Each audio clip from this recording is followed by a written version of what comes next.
Hello everyone, जय हिंद। स्वागत है आप सभी का एक बार फिर से मेरे YouTube channel the world affair GS में। फ्रेंड्स, 1 अगस्त 2023 की करंट अफेयर्स के इंपॉर्टेंट प्रश्नों के साथ शुरू करना है आज का वीडियो। बने रहिए अंत तक दोस्तों। ये रहा पहला प्रश्न। तो हाल ही में विश्व रेंजर दिवस यह कब मनाया गया? तो विश्व रेंजर दिवस दोस्तों यह 31 जुलाई को, हर साल 31 जुलाई को यह मनाया जाता है। वहीं वर्ल्ड वाइल्ड वेब यानी WWW यह दिवस तो यह 1 अगस्त को मनाया गया। वर्ल्ड वाइल्ड वेब के जनक कौन है दोस्तों? तो उनका नाम है टिम बर्नर्स ली। बढ़ते हैं प्रश्न नंबर 2 पर। तो हाल ही में अमेजॉन इंडिया द्वारा अपना पहला फ्लोटिंग स्टोर कहां खोला गया?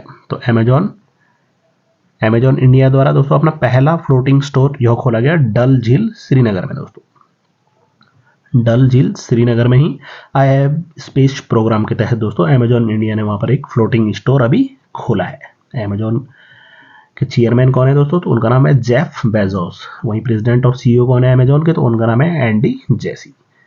पढ़ते हैं अगले प्रश्न नंबर 3 पर।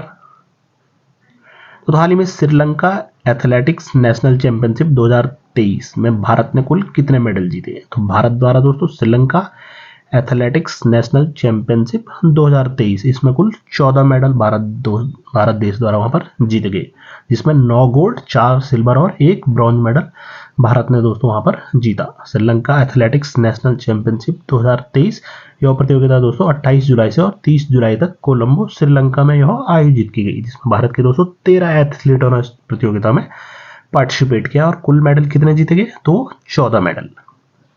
प्रश्न 4। दोस्तों हाल ही में भारतीय मूल के कौन व्यक्ति अमेरिका में राष्ट्रपति पद के उम्मीदवारों में शामिल हुए हैं? तो बता दें दोस्तों, अमेरिका में अगले वर्ष राष्ट्रपति चुनाव यानी 2024 में राष्ट्रपति चुनाव होने हैं। तो भारतीय मूल के कौन से व्यक्ति हैं जो अमेरिकी में राष्ट्रपति पद के उम्मीदवारों में शामिल हुए हैं? उनका नाम है दोस्तों हर्षवर्धन सिंह, डॉक्टर हर्षवर्धन सिंह।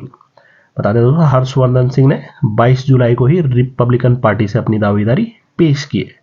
तो भारत के शामली, उत्तर प्रदेश स्थित शामली के रहने वाले पूर्व सांसद स्वर्गीय बाबू हुकुम सिंह के नाती हैं डॉक्टर हर्षवर्धन सिंह। तो इन्होंने दोस्तों अमेरिका में राष्ट्रपति पद के उम्मीदवार के तौर पर अपना नामांकन इन्होंने वहां पर भरा है।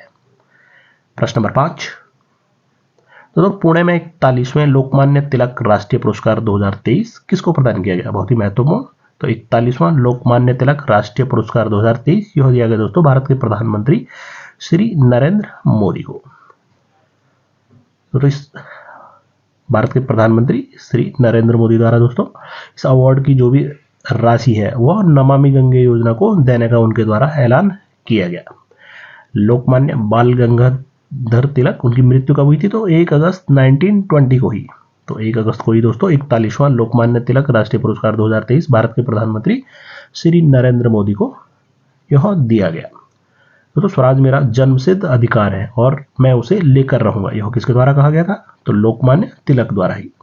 प्रश्न नंबर 6। दोस्तों अंतर्राष्ट्रीय कॉफी संगठन द्वारा आयोजित विश्व कॉफी सम्मेलन का प्रथम संस्करण की मेजबानी कौन करने वाला है? तो यह करेगा दोस्तों भारत के बेंगलुरु शहर में दोस्तों अंतर्राष्ट्रीय कॉफी संगठन द्वारा आयोजित विश्व कॉफी सम्मेलन का पहला संस्करण यहाँ पर भारत के बेंगलुरु में यह आयोजित किया जाएगा। बता दें कब से कब तक? तो 25 से और 28 सितंबर 2023 तक दोस्तों यह विश्व कॉफी सम्मेलन बेंगलुरु में आयोजित किया जाएगा। इसके ब्रांड एम्बेसडर कौन नियुक्त हुए हैं? तो वह है दोस्तों भारत के रोहन बोपन्ना।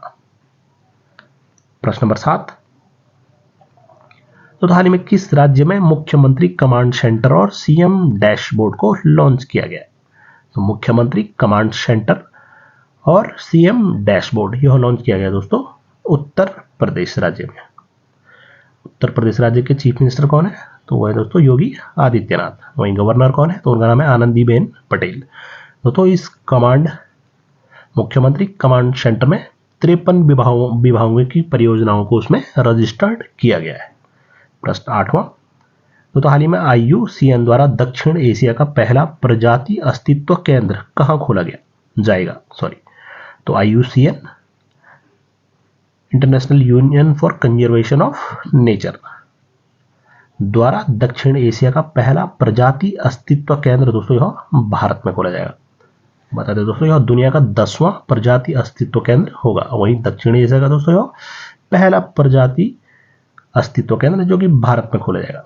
IUCN की स्थापना कब होती है? तो 1948 को, यानी 1948। बढ़ते प्रश्न नंबर 9 पर। तो जर्मनी की लॉरा सिगमंड को हराकर किसने वर्ष 2023 का अपना चौथा महिला टेनिस संघ खिताब यानी Women's Tennis Association title of the year 2023 यह जीता है? तो उनका नाम है दोस्तों ईगा स्विएटेक। टेनिस खिलाड़ी हैं ईगा स्विएटेक। किस देश की? तो दोस्तों 22 वर्षीय पोलैंड देश की खिलाड़ी हैं, जो कि वर्तमान समय में टेनिस की नंबर 1 महिला खिलाड़ी हैं। तो इनके द्वारा ही दोस्तों women tennis Association title of the year 2023 जीता गया।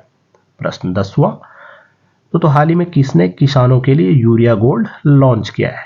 तो किसानों के लिए यूरिया गोल्ड यह लॉन्च किया गया दोस्तों भारत के प्रधानमंत्री नरेंद्र मोदी द्वारा।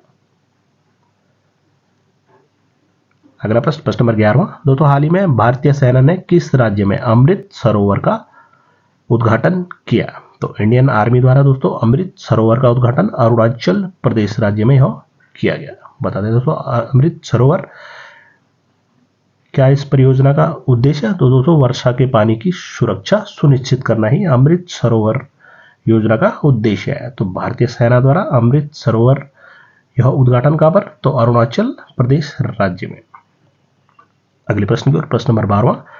तो हाल ही में कौन भारतीय मूल की अमेरिका की फाइनेंस एजेंसी अंतरराष्ट्रीय विकास वित्त निगम की डिप्टी CEO नियुक्त की गई है? तो उनका नाम है दोस्तों निशा देसाई बिस्वाल।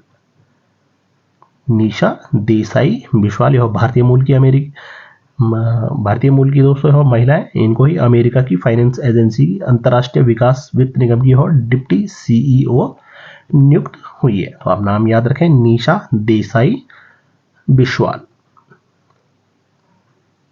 अगला प्रश्न, प्रश्न नंबर 13वां। तो हाल ही में किसने understanding life long learning for all in society यानी उल्लास, क्या दोस्तों understanding life long learning for all in society mobile app को लॉन्च किया है? तो दोस्तों यह केंद्रीय शिक्षा मंत्री हैं धर्मेंद्र प्रधान। उनके द्वारा ही उल्लास मोबाइल एप्लीकेशन को रिसेंटली लॉन्च किया गया है। उल्लास का पूरा एब्रीविएशन क्या है? तो दोस्तों है understanding life long learning for all in societies. तो उल्लास एप्लीकेशन को केंद्रीय शिक्षा मंत्री धर्मेंद्र प्रधान द्वारा हाल ही में लॉन्च किया गया। प्रश्न 14वां।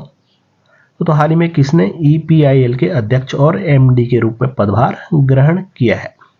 तो दोस्तों EPIL यानी इंजीनियरिंग प्रोजेक्ट इंडिया लिमिटेड के अध्यक्ष और MD के रूप में पदभार किसने ग्रहण किया? तो उनका नाम है दोस्तों शिवेंद्र सिंह। ध्यान के EPIL यानी इंजीनियरिंग प्रोजेक्ट इंडिया लिमिटेड के अध्यक्ष और MD के रूप में पदभार ग्रहण किया है शिवेंद्र सिंह ने। प्रश्न 15वां। तो हाल ही में जारी आंकड़ों के अनुसार लापता महिलाओं की सूची में कौन सा राज्य शीर्ष पर रहा है? तो रिसेंटली दोस्तों आंकड़े जारी किए गए हैं जिसके अनुसार लापता महिलाओं की सूची में नंबर 1 यानी शीर्ष पर कौन सा राज्य है, यानी लापता महिलाओं की जो संख्या है वो सर्वाधिक किस राज्य में आंकड़ों के अनुसार है? तो वह है दोस्तों महाराष्ट्र राज्य। दूसरे स्थान पर आता है दोस्तों मध्य प्रदेश यानी MP। तीसरे स्थान पर आता है दोस्तों वेस्ट बंगाल और चौथे स्थान पर आता है दोस्तों उड़ीसा। तो ध्यान दें शीर्ष पर महाराष्ट्र राज्य है। 16वां प्रश्न। दोस्तों हाल ही में राष्ट्रीय मूल्यांकन और प्राधिकरण यानी NAAC NAAC एब्रिविएशन क्या है? तो national assessment and accreditation council. तो राष्ट्रीय मूल्यांकन और प्राधिकरण के नए निदेशक के रूप में पदभार किन्होंने ग्रहण किया है? तो उनका नाम है दोस्तों प्रोफेसर गणेशन कनविरान, यानी प्रोफेसर गणेशन कनविरान। इन्होंने ही दोस्तों राष्ट्रीय मूल्यांकन और प्राधिकरण यानी NAAC के निदेशक के रूप में अपना पदभार ग्रहण किया है। प्रश्न 17वां।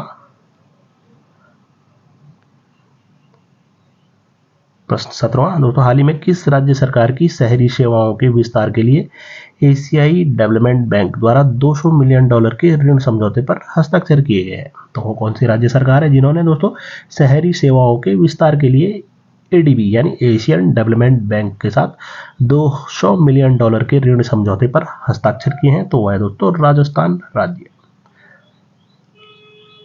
एडीबी यानी एशियन डेवलपमेंट बैंक, जिसकी स्थापना कब होती है? तो वर्ष 1966 को। हेडक्वार्टर कहां पर? तो मनीला, फिलीपींस में। सदस्य देशों की संख्या कितनी है दोस्तों एडीबी की? तो वह है दोस्तों 68।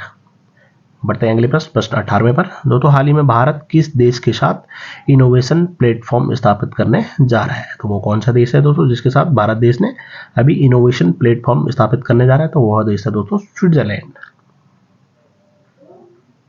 प्रश्न 19वां।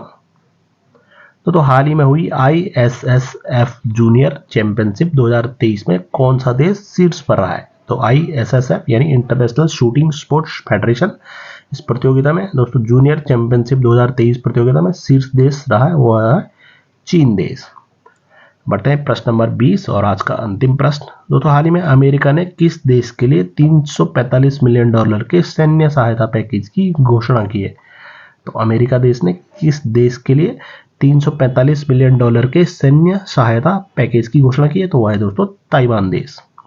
कौन सा देश है? तो ताइवान देश के लिए अमेरिका देश ने $345 मिलियन के मिलिट्री सैन्य सहायता पैकेज की वहां पर घोषणा की गई है। तो दोस्तों 1 अगस्त 2023 के बहुत इंपॉर्टेंट प्रश्न करंट अफेयर्स के तो आपके लिए पिछली वीडियो से प्रश्न। दोस्तों हाल ही में किस देश ने ब्रिक्स समूह में शामिल होने के लिए आवेदन किया है? तो आपके सामने जो ऑप्शन है अल्जीरिया, नाइजीरिया, सीरिया या मलेशिया देश। तो इस प्रश्न का उत्तर आप कमेंट सेक्शन में जरूर लिखकर बताएं। इस वीडियो की दोस्तों PDF आप मेरे Telegram channel current affair by the world affair GS से भी डाउनलोड कर सकते हैं। उम्मीद करते हैं दोस्तों आपको यह वीडियो पसंद आया होगा। बहुत जल्दी मिलते हैं अगली वीडियो के साथ, तब तक के लिए बाय बाय, टेक केयर, जय हिंद।